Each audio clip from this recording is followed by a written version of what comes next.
আমরা মূলত আজকে জিঞ্জিরা ফেরিঘাট এসেছি। আমাদের সচিব মহোদয়ের বাসায় ডাকাতি হয়েছে, সেই ডাকাতি মালামাল উদ্ধারের জন্য আমরা তথ্য পেয়েছি যে এখানে নদীর ভিতরে যে আমাদের সচিব মহোদয়ের বাসার সিসি ক্যামেরা যেই ডিভিডিআর ছিল সেটা সেখানে আছে, এই জন্য আমরা এসেছি।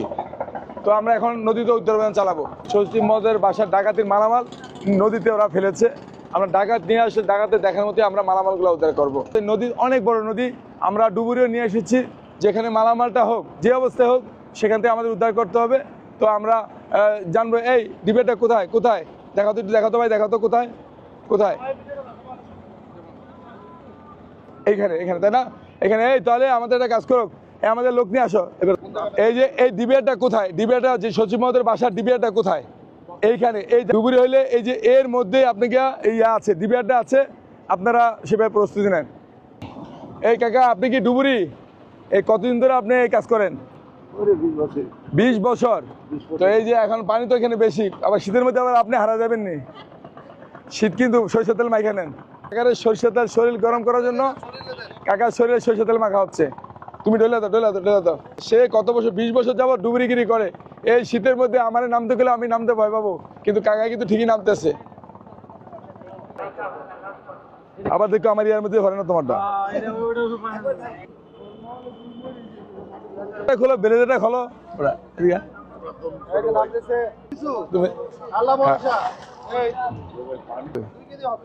এইখান দিয়ে কাকা, এই যে এইখান দিয়ে একদম এখান দিয়া।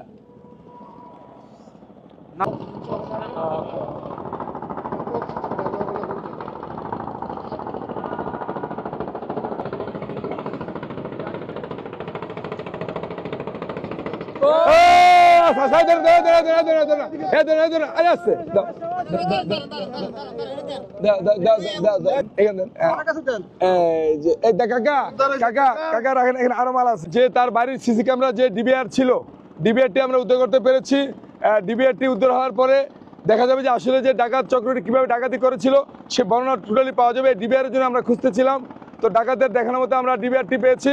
তো এখন এখানে অস্ত্র আছে, এরকম আমাদের কাছে তথ্য আছে, আমরা অস্ত্র দেওয়ার জন্য চেষ্টা করব।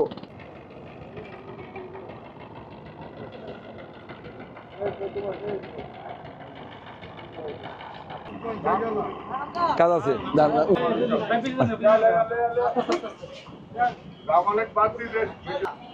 ডাকাতি মালামাল আমরা উদ্ধার করে জিঞ্জিরা ফেরিঘাট থেকে এখন আমরা আমাদের গন্তব্যস্থান আরেক জায়গায় আমরা রওনা দিচ্ছি।